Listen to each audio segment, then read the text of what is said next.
Hi, everyone, and welcome to the Idaho Small Business Development Center's COVID-19 e-commerce, what you need to know now.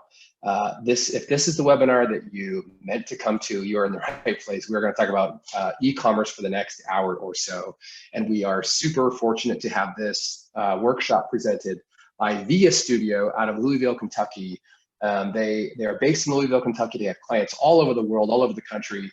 And we're really, really pleased that they agreed to do this webinar for us, because we have seen this webinar and we know how good it is, and we know how good it will be for you. We have Jason Clark and Nick Wunderland presenting from Via Studio, and they're going to go through their presentation for the first 30 minutes or so, and then we're going to open it up to Q&A.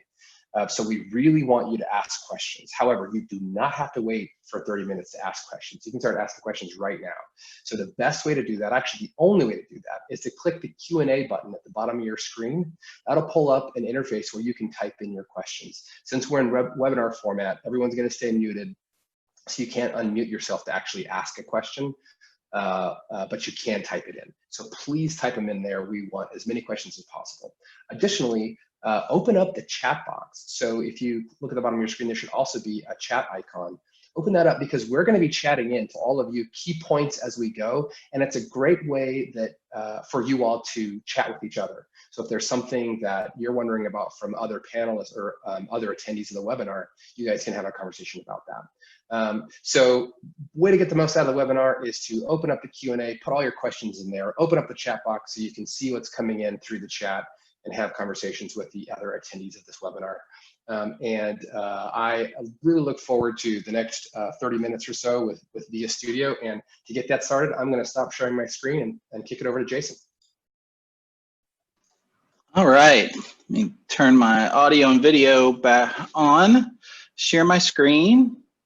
Thanks everyone for attending. This is the second time we've done this presentation for small business development centers, and like Will said, it's been very successful, so we hope you get a lot out of it.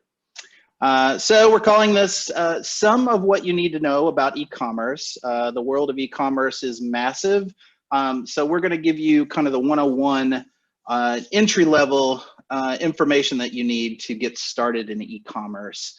If anybody has any more advanced questions after this and wants to talk e-commerce, we're happy to set up another call or anything and answer your questions or help out if we can. So can you see my screen, Will?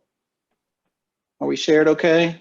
Yep, we can see it just fine. At least I can see it. So great. If I can see it, I'm hoping everybody else can too. Awesome. Okay, Via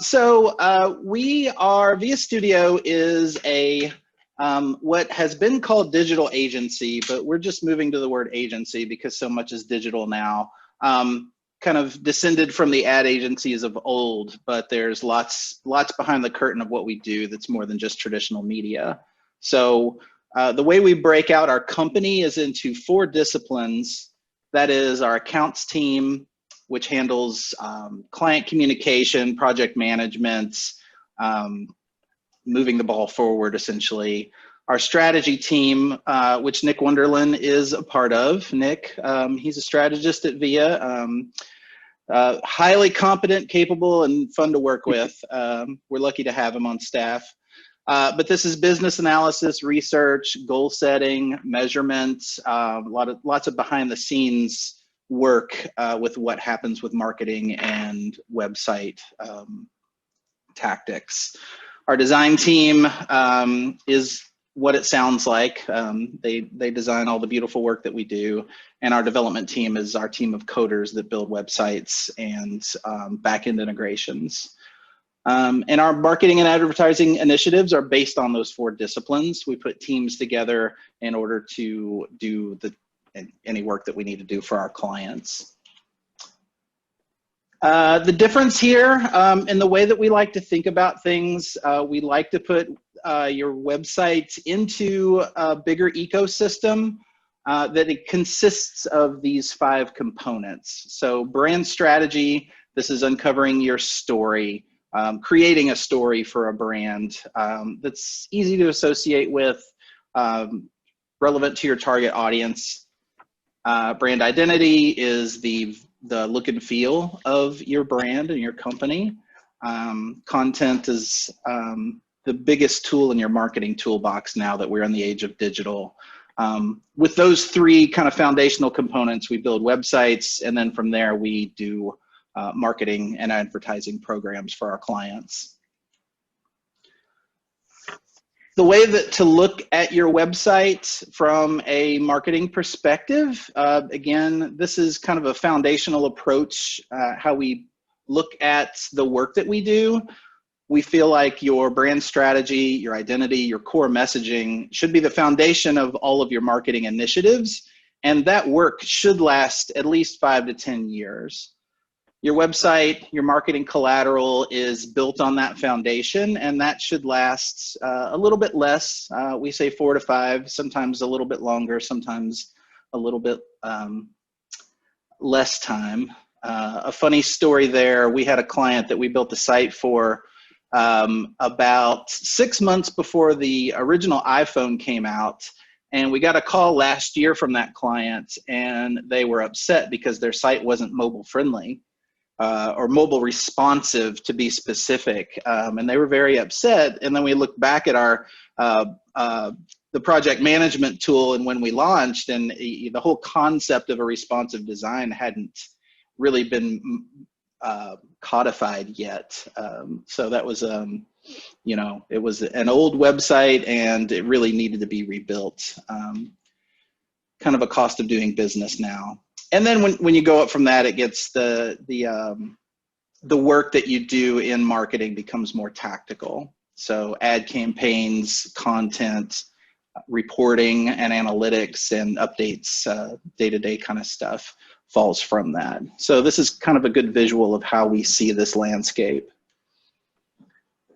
Moving on to the website, to websites specifically.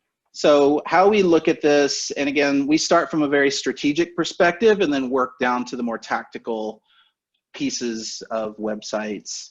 So the goals here when we build a website, number one for an e-commerce website is clear calls to action and a measurement plan. So calls to action, sometimes called a CTA, is essentially the buttons on your website, what you want people to do when they come here. So making sure that it's very clear that you want them to press the add to cart button, the buy now button, the contact us button.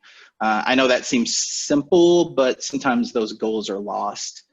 A measurement plan allows you to make and test hypotheses and improve a website over time according to the data that you're getting back from that website. Your unique value propositions, why are you different than from your competition? Why would someone want to do business with you is another big goal. Communicating your brand essence, again, having a personality for your brand, and then organizational clarity. If I need to talk to someone, who specifically should I be talking to? Our web development, we've got a very mature team here at VIA that they view their work as craft. So they address the challenges of our clients with the goal of making their lives easier. They focus on function first, then form, and essentially function is making a website work and do the thing that it needs to do, and form is essentially the art, the amount of polish of the site. Make it work, then make it beautiful. The dev team does a lot of work in automating processes that are manual and cumbersome. If any of you have a CRM system attached to your website like HubSpot or Salesforce, we do a lot of back-end development with those types of tools. Essentially, you know, just clearing hours and hours out of somebody's schedule so they don't have to do the more manual tasks associated with this digital world. We inherit a lot of projects and improve them over time. A lot of small businesses don't have the budget to rebuild an older tool, so many times we inherit those and then make them better over time. And then writing code that is extensible and easy to maintain. That is really important. If any of you all have ever worked with developers, developers working in a silo can write themselves into a corner that really requires you just to blow up whatever they've built and start from scratch. So that's what we try to shy away from. So what we'll cover today is how, the first obviously is how can e-commerce help my business model. Obviously it's easy when you sell a product that's easy to understand, like a t-shirt, but e-commerce is coming into play in all kinds of different ways now. And there are some ideas that hopefully we might be able to share with you to kind of open up your vision of what e-commerce could mean for your business. What needs to be considered before opening an e-commerce shop. So that is your relationship with the bank, the types of products you're selling, making sure you're charging the right amount, that type of thing. The third, what platform do I use? There's a bunch out there. There's so many options. So we try to winnow it down to just a few that are our recommended platforms, so that you don't have to go do research for 30 different ones. How do I drive customers to my site once that's built? And then after everything's set up, what are the considerations once you are up and running? All right, so how can e-commerce help my business model? Obviously the first one in this time of COVID is safety, less touch during the pandemic. We've seen a lot of this work being done with restaurants, just ordering off of a digital menu, being as touchless as possible, I think is the biggest thing. And honestly, I think a lot of these changes will stay after we have a vaccine. Hopefully we'll have a vaccine, right? Building and communicating with a loyal audience. I think this is another really important point that people don't consider is when you have e-commerce, you get to trap a lot of data about how people interact with your website and your brand. And you can use that information to grow that audience. Additional revenue types. Again, this is really important to kind of expand your vision of what e-commerce can be. Obviously, if you're a brick and mortar store and you haven't been able to be open, being able to sell digitally is super important. And then back to data. We do a lot of work in the data and analytics world. So the more that you can transact online, the more information that you have about your audience and what they want from you. All right, I'm going to take it over to Nick, hand it over to Nick Wonderland, our digital strategist here, and he'll take you through the next section. So I'm going to go ahead. Thanks, Jason. So yeah, my name's Nick Wonderland. I'm a digital strategist with VIA Studio. So a lot of what I do is the thinking, planning, execution of digital projects, and working very closely and collaboratively with our different disciplines within the agency. So strategy tends to kind of be a hub for our agency that touches varying elements from design to dev to further siloed disciplines like copywriting or promotion and marketing. So one of the ways to kind of think of the flow chart of your e-commerce website is starting with the customer and ending with the bank. So your customer wants a product or service. Ultimately, their money needs to end up in your bank account. Between those two steps, there's a few different tools and systems that you need to consider when building or updating your e-commerce platform. So obviously, first is the platform itself. So this is different services like Shopify, WooCommerce, varying other ones, a payment gateway, and a payment processor. And those may sound like the same thing. And while they both handle your payment, ultimately getting the transaction from your e-commerce platform to your bank, they do kind of fulfill different roles within that process, which we'll talk about here in the next slide, actually. So a payment processor is the system that actually executes the transaction between you and your bank. And a payment gateway is the system that communicates the approval or declines that transaction between those two services. So an analogy that I like to think of is your e-commerce system is kind of like a toll road leading in and out of Chicago or Disney World or any place like that, where the product itself is arriving at your destination, but you have to pay for the road that you use. So the toll booth is like your payment processor. It's where you stop and actually make your payment, whereas the payment gateway is the toll booth operator, the person that says, yes, they have a FastPass card, or yes, they paid that $1.50 to me directly. I am now physically lifting that gate so that they can continue on their way. So while they sound the same, there's a slight difference between the two. Looking at some of the top payment processors, and again, this is just kind of our top three, the three that we most commonly use or see clients or prospects using. But again, there's tons of these. So depending on a custom build, or if you need very specific services, features, you may want to look beyond this. But between these three, I would say that these are probably three of the most popular payment processors that you're seeing across the web. PayPal, very well known. It's simple to set up. It easily embeds within existing websites. However, on the back end, it's kind of hard to integrate. You're typically executing that through kind of like an iframe. So you don't have total control, and the sharing of data between your website and that payment processor can sometimes be incomplete, or maybe missing some details that you want to collect. Stripe is probably our preferred solution. It's developer friendly. It's simple. It's got fair pricing. It's crowdsourced, so there's a lot of enthusiasm behind it. There's a lot of documentation from other users who are successfully navigating issues that you may encounter, and there's a lot of documented processes for that. Some vendors can be frustrated, especially by the reserve account. However, it really comes back to your familiarity with the system. Last is Authorize.net. Their big calling card is security. I know that over the past 5 years, we've seen numerous big profile security breaches from places like Target, Walmart, Expedient Credit. So obviously everyone wants to avoid that sort of situation. So if you are large scale or have some, very confidential data that you want to protect, Authorize.net is a great option since their focus is on security.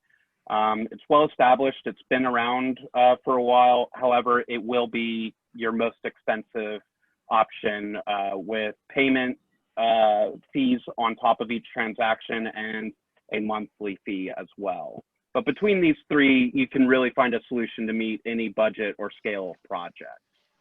Right. I will add to that, at Via Studio, we do take credit cards, and sometimes those are for big projects. So it's not unreasonable that somebody wants to charge a $10,000 invoice through a credit card to get those credit card points, which we all love.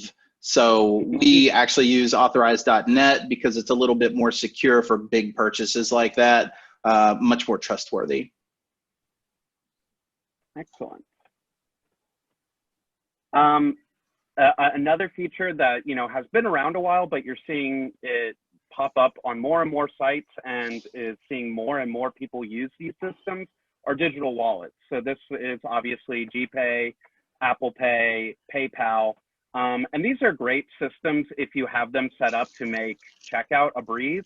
I know personally that I hate a checkout process that feels like is a never-ending process of steps, some of which can feel redundant. So these can alleviate kind of that concern.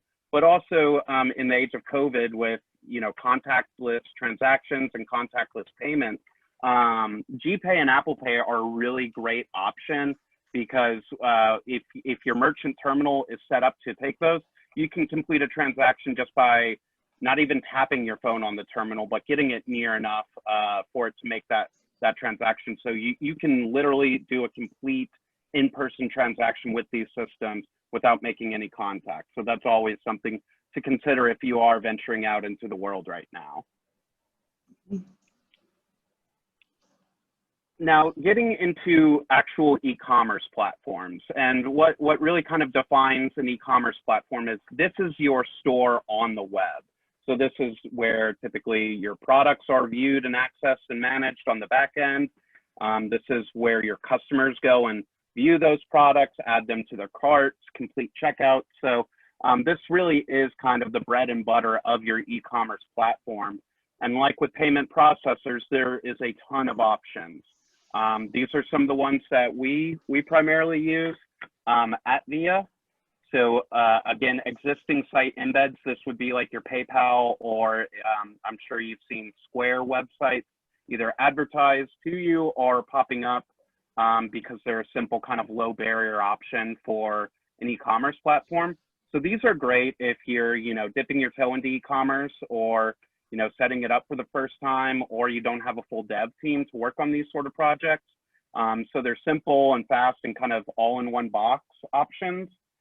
They don't have all the additional features that you'll see in some of these other platforms. But again, if you're just trying to get into e-commerce, you may not need all those features just yet, and you can build that out over time. They're not always the most user-friendly, both from a dev perspective, making changes, and also for your end user, because they are pretty much out of the box. And also, depending on your setup and integration, your content might be skipped by search engines when they're doing their indexing. And I know that we'll talk about this later in the webinar, but that's massive for your e-commerce platform to attract users through organic search. So that's always something you want to consider when making this sort of decision. Next up is WooCommerce, and this is probably the e-commerce platform that we use most at VIA Studio. It's developer friendly. You can make changes to the source code, or there's a lot of existing kind of features and functions from other developers that you can lean and leverage on. It's SEO friendly, so you know that your products will be indexed by search engines and appearing on search engine results pages for your users and customers. It does require a developer or a dev team to set up and fully integrate. And it does lack that sort of central support channel because it is open source. The support really comes from other users in the community that has grown around it. That's not to say that there is no support, because it is a very large, passionate community. Plus, open source development does have a sense of morals and responsibility built in, to where if you encounter a problem, you're really encouraged to document your fix and share it so that others can find that if they encounter that same sort of problem. Another e-commerce platform that we use for some of our clients is Shopify. This probably is the most popular option. It's widely trusted. It's considered industry standard at this point. There's tons of integrations between content management systems and other tools like the Google suite between Google Analytics and Google Ads and other Google properties. It also offers turnkey payments. So accepting and receiving payments is really a breeze on Shopify. However, there are some drawbacks again to the platform. It is the most expensive, and it does include fees on each transaction. So if you are scaling up, the transaction fees are at a scale, but if you're doing thousands and thousands of transactions a day, week, or month, that is going to add up and add to your Shopify cost. So something to consider. Right. Nick, I'm going to back up just a little bit to talk about payment gateways and processors. If you have a relationship with a smaller bank, like a local bank in Idaho, I would recommend asking your banker if they have a preferred payment processor. A lot of times that can integrate a little bit more seamlessly if they already have a relationship set up. One of the downsides is that can be a little bit more expensive because of that one-to-one relationship, but it might be the difference between getting e-commerce set up in a week versus a month. Yeah, that's a really great point, and thanks for bringing it back up.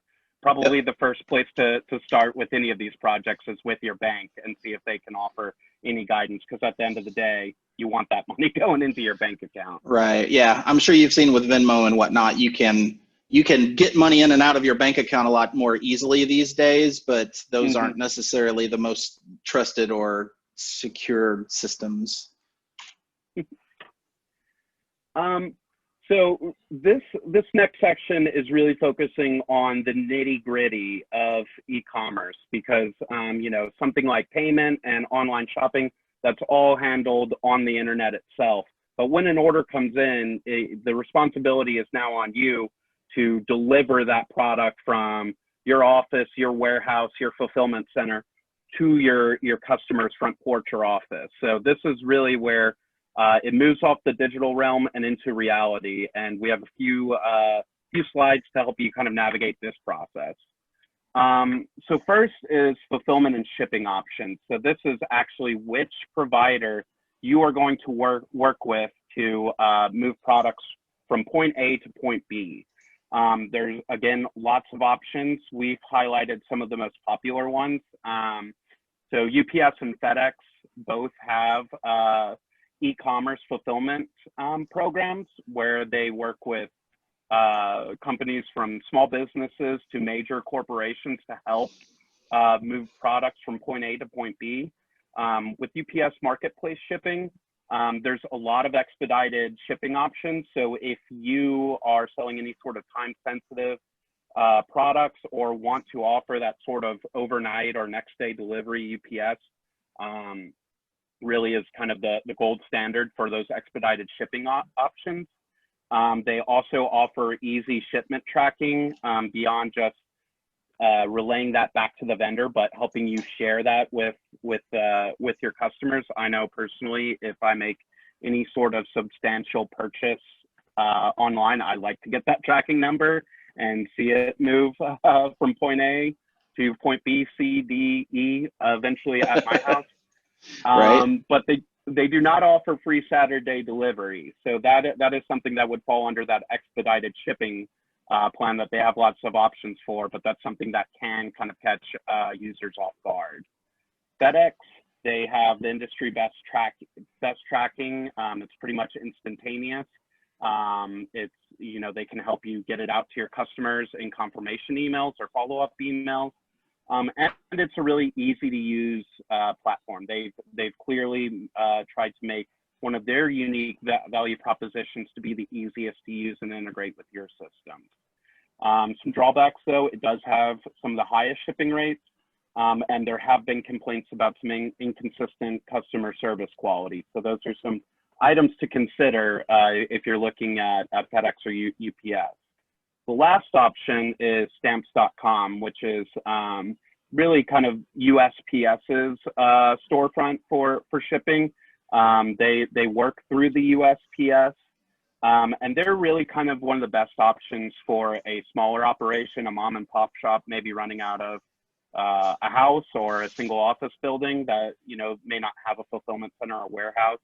So what's great about them is pretty much they allow you to move your products through the USPS. You can print shipping labels from any home printer and, you know, tape them to the package and get them out through the USPS. So it's great for smaller operations that may not have a team dedicated to fulfillment and logistics. It does require manual shipping entry for each product. So again, good for small operations. Does not scale well for larger, and it does have some fewer integration options. It has enough to really work with most platforms, but if you're looking for a highly customized system, stamps.com may not be the best bet for you.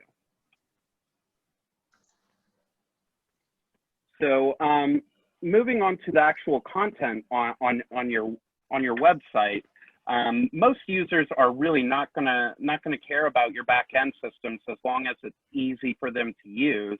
What they're going to care about is your actual storefront, which is managed through your e-commerce platform.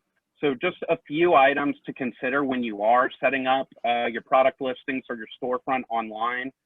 Make sure that you have the accurate copy that is descriptive enough so that it's not like just black t-shirt, but it may be black t-shirt with a v-neck and, you know, the sizing measurements.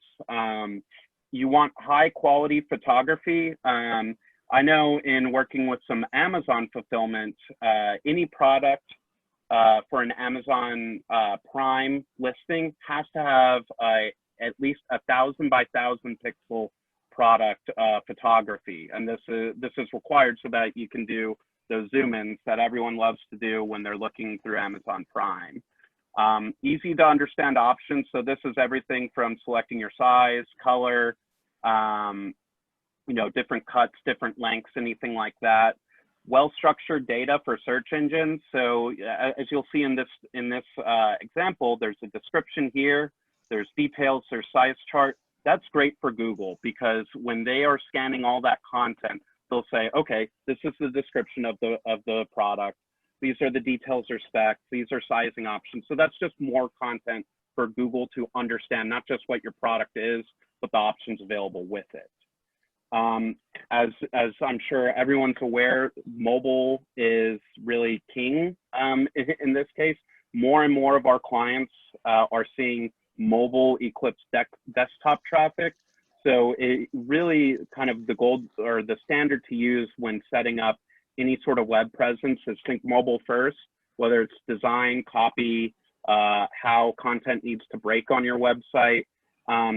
Focus on mobile first because it's a smaller screen, it's smaller to get everything you want there. And when you transition to desktop, that gives you so much more room, so it's easier to structure. Other items, upselling. So in this example, they could pair that dress with shoes, with accessories like jewelry or hairbands or what have you. Encourage reviews. And the second to last point is something that we're going to touch on later, but this idea of virtual tours and showrooms. So that's something to consider integrating in. And then lastly, pay attention to Google. I know that we typically say search engines so that we're not leaving anyone out, but Google really does have the dominant market share in search engine optimization. So always start with them because typically the requirements of Google will apply to Bing, Yahoo, and the others. So what we're going to look at here is kind of some things not to do.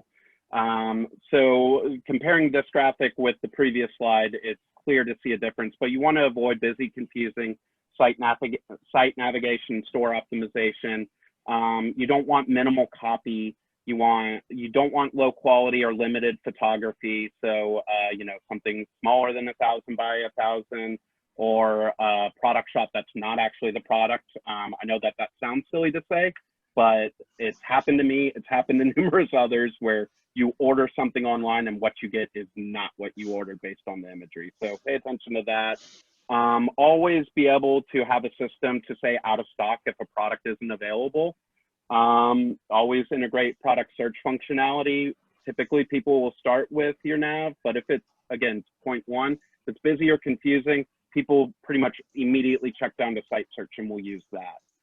And then lastly, inaccessible customer support options. So you should have how to return or get a refund on a product.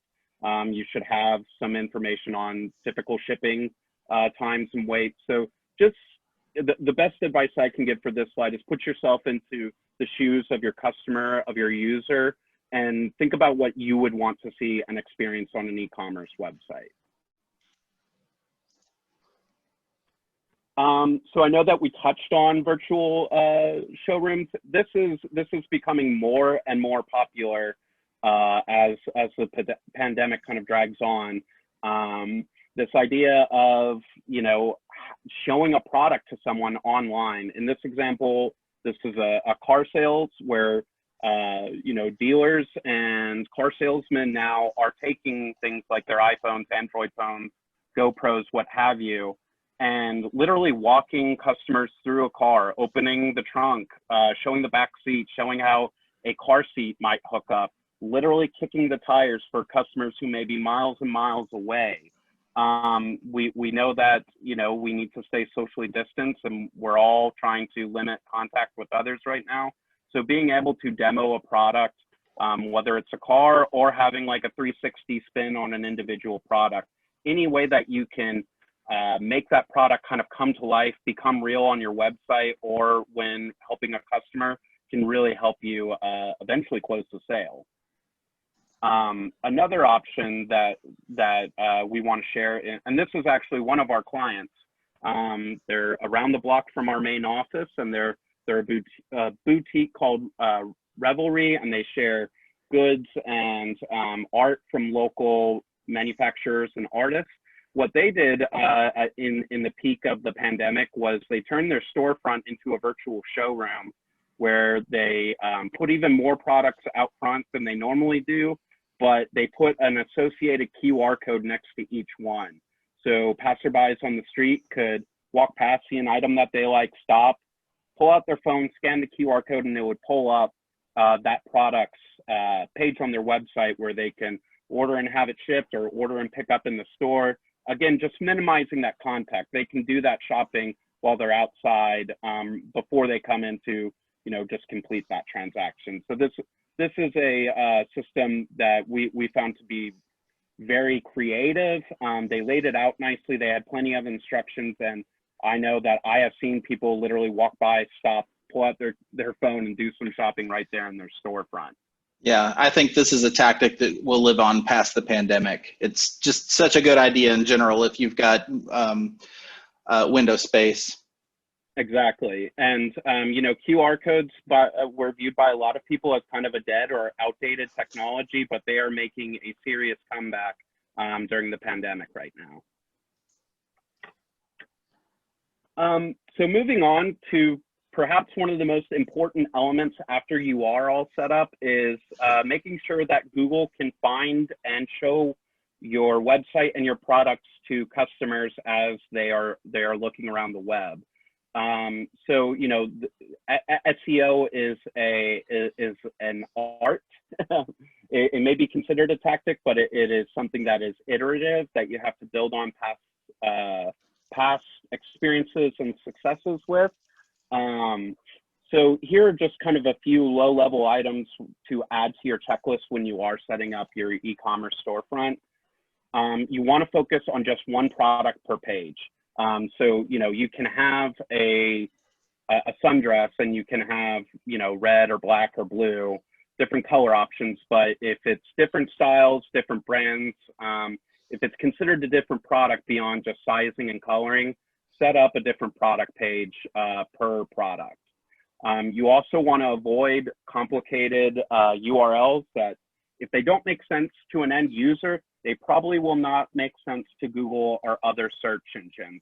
So this example here, you'll want .com/product category/product title, and really that should be it. It should make sense in terms of your site architecture. If you're just reading that, you can also get an idea of what the product page is about.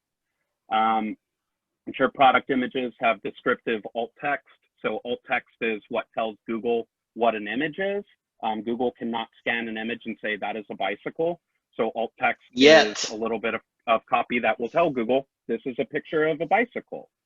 Another really helpful thing that alt text will do is for users who are disabled and maybe using a screen reader, alt text is also what will help them convey the content that is on a page. So it kind of has a dual benefit of helping with SEO and helping make your site more accessible, which is another topic that I know internally at VIA, we've seen more and more of our clients ask, and we're building it more and more into our general dev process to make sites as accessible as possible.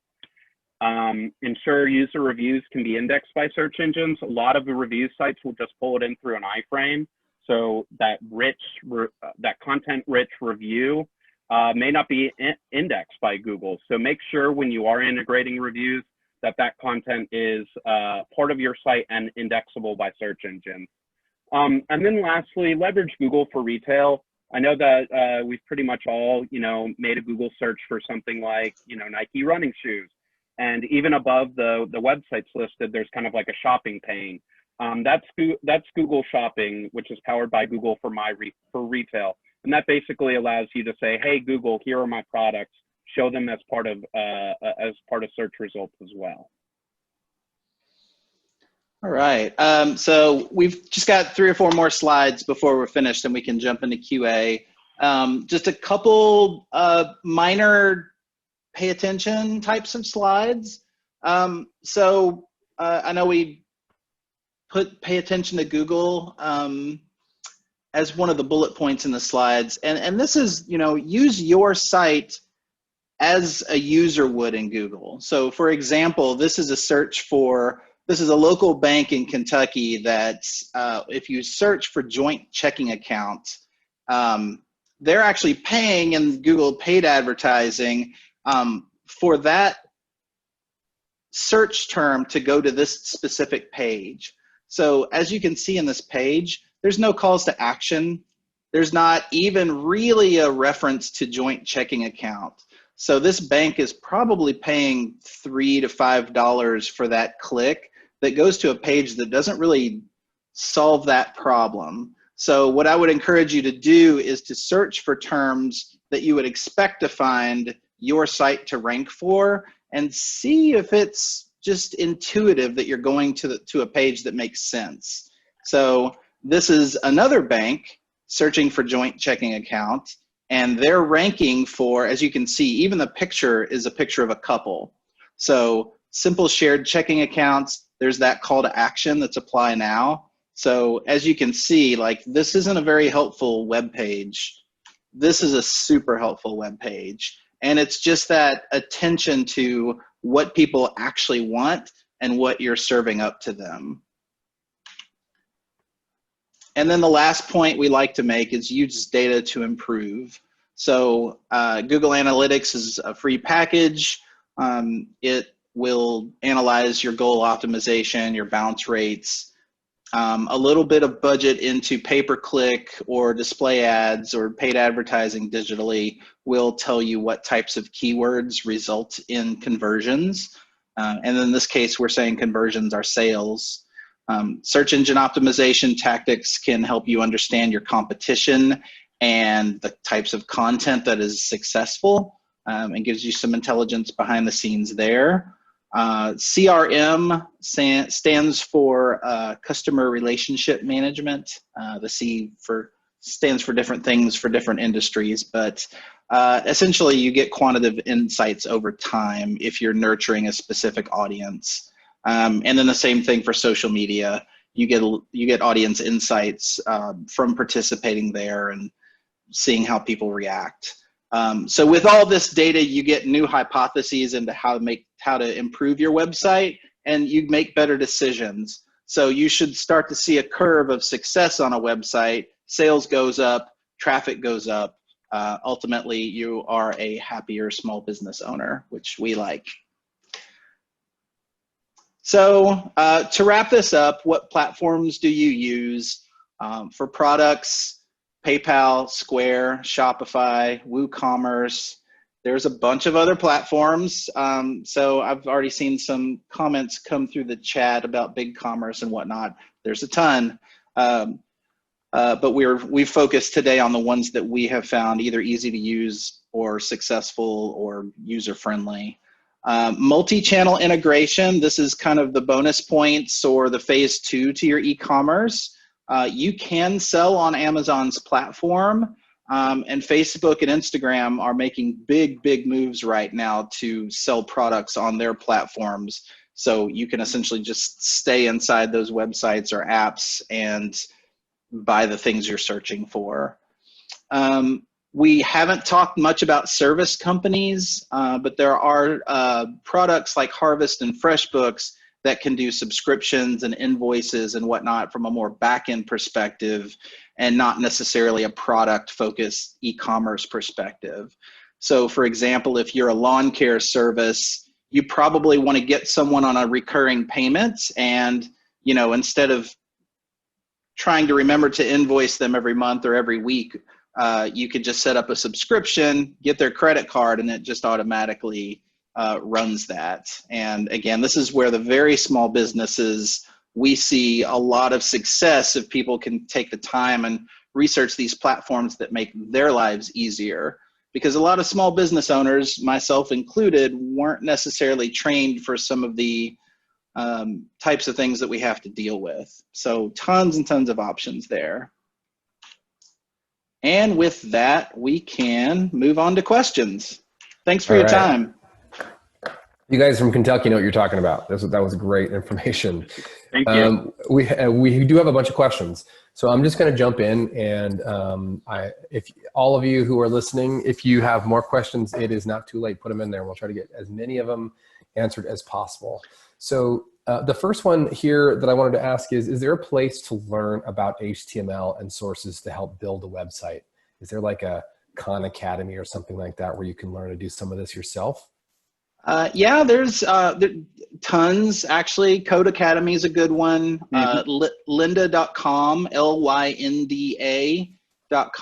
I'm not sure about Idaho or any specific cities, but I know the city of Louisville here for both of those platforms gives you free access to those if you have a library card. So I think those are really good places to check out. I imagine there's some YouTube channels now. YouTube's done a really great job of monetizing their platforms. So people are making money by delivering content on YouTube. So I don't know specifically, Nick, I don't know if you know any that are singular to YouTube.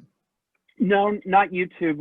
One other thing that I wanted to mention was that there's typically like code guilds or, kind of local trade organizations that focus on development. That are always looking for new members who typically have some sort of mentoring program or training. So if there's not an online solution, just Google learn HTML in Boise, and I'm sure that there will be groups, organizations, or services to help you learn that skill. Great, and I would say even if you are outsourcing this to a firm like VIA, it really pays to know some of the concepts and to go search out some information as a business owner so you can ask them the right questions. Right. To make sure that you can manage it once they're done building it. Yeah, basic HTML, I feel like is, I wish they would start to teach that in middle school because it's so important now. I would also say though that if you don't have experience in web development, you probably don't want to try to do too much of it yourself. Find a freelancer, if you're strapped for cash to get something spun up, I would say it's probably worth it to pay somebody a couple hours for their time rather than to spend 40 hours trying to figure it out yourself. Yep. Here's another question we got here, which is, can you go over the gateway versus processor again? Do we need to engage two different companies or do most offer both services in one? So a lot of services will offer kind of all-in-one for payment processing versus payment gateway. So, something like Square, I believe, offers both. If you're working on maybe a WooCommerce project, they typically will require another system to actually handle the payment processing on it. So really, it just depends on your ecosystem, which tools or services you want to use.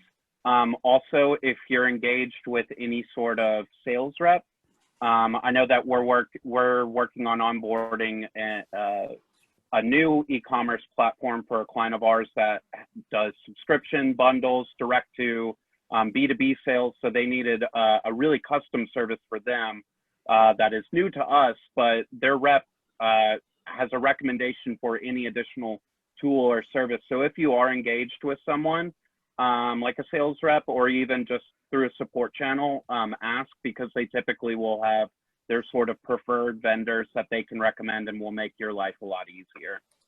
Great. Here's a question about SKUs. So we're a small, many SKUs. Is there an industry standard of how many SKUs we should list? What are the pitfalls we should avoid? Really, that kind of depends on your back-end processes. I typically feel that each product variant probably should have its own SKU, just so that you immediately know what exact product to go to. However, there's really no kind of set standard of you need this many SKUs per this many products. So really it comes down to your back-end organization and being able to update inventory, find products on your shelves to get them out the door. So there's really no hard, fast rule. It's really just what works for you and your business. Okay. Here's another question. Do existing site shopping cart embeds also include carts that appear in Wix, Squarespace, GoDaddy, etc., or are you adding Woo or Shopify to those sites? Say, I'm sorry. yeah, read that question Yeah. again. That's a little confusing. You bet.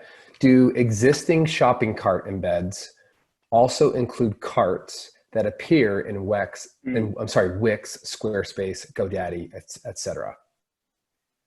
That's not something that I know just off the top of my head, but it really kind of comes down to how you integrate it in. The simplest integration most likely will not.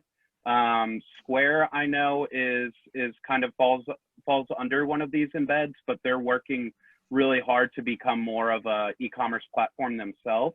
So if you're using a service like that, I would imagine that they probably have some sort of shopping cart feature. But it really just depends on how they integrate into your site and what features you're using through their platform. Shopping carts are great, especially when you're able to marry that with other products and services like dynamic remarketing or cart abandonment emails can really help move sales where people may fall off. So it really kind of comes down to the system itself. Square, like I said, is working on building out their product. So I imagine that they would have some sort of integration or system for you to offer that. If you're just working through PayPal, probably not though. All right. This question came up a couple times, so I want to ask it. Can Venmo or Square be used instead of PayPal and others that you mentioned? I think Square has an online payment processing, but Venmo is, I know that they're working on a payment button for online, but they'll tell you in their documentation, they're really made for trusted transactions between friends and family. So I don't think they're going to make any real active moves into that space. And I think the Venmo audience is small enough to where if you added a Venmo payment, like I would focus on Apple Pay, Google Pay, Amazon Pay in that order. And then, if you want to offer any other kind of wallet, wait for those to achieve some type of mass saturation before you even consider that. Do you think there's an issue if you're a service provider and say maybe you don't have as many customers as a product, retail product company, accepting payment from your clients in Venmo? Can you anticipate any issues with that, even if it was just kind of, that's more phone to phone versus having it posted on a website? Yeah, I mean, personally, as a service provider that takes credit cards and online payments, I would not use Venmo for my business. I think the paper trail is sketchy at best. A CPA is going to look at your transactions.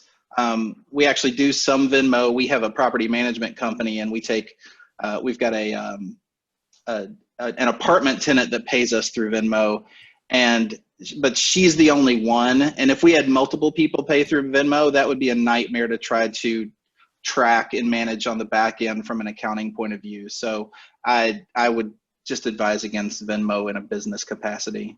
Great. And a couple of people have chatted in since we asked that question that it's against the terms of service for Venmo as well. So I'm breaking the law. Don't tell anybody. Well, that's one trusted source, but in terms of using it for business, it sounds like it's pretty clear path. Yeah, looking at that on the bank transaction side is just it's not good. Okay, next question. Go ahead.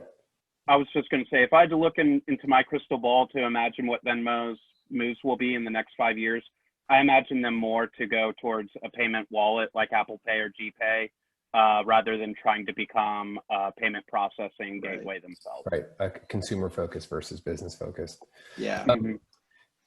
Okay, so next question. Generally speaking, how long should a business expect this process to take? 1 month, 6 months? Like if they're saying like, okay, I need to get e-commerce up, how long should they expect it to take? You could probably spin up a Shopify store and get all of the back end connections made in a week or two. That's the most expensive option, unfortunately, from like a platform expense. So that's the quickest way to do it. Even quicker would be adding like a PayPal button to an existing site which again has a lot of drawbacks long term. So really, if you need to spin up and let people give you money through some kind of e-commerce immediately, you could get that done pretty quickly. Building an e-commerce site from scratch with something like WooCommerce or a more extensive kind of Shopify build might be 2 to 4 months. Mm-hmm. Yeah, if time is of the essence, I would really suggest, maybe taking an iterative approach, get a minimum viable product live as quickly as possible, but don't stop there. Work on, regular optimizations to it, building out content, better structuring your back-end data.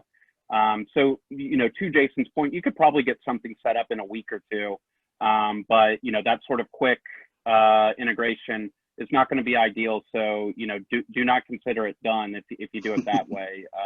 Be coming back and be updating it and optimizing it, and your life will be much easier. Absolutely. Good question. Okay, here's a question for a home-based business that has products. They say, I'm not sure I want to give out my home address as a return address. What kind of options have you seen for, other kinds of return PO boxes or something like that where people can return their goods? I think your only safe option is a PO box. I know lots of people that have done business that way through a PO box. Or if you've got, I have let other small businesses use my business address as a mailing address.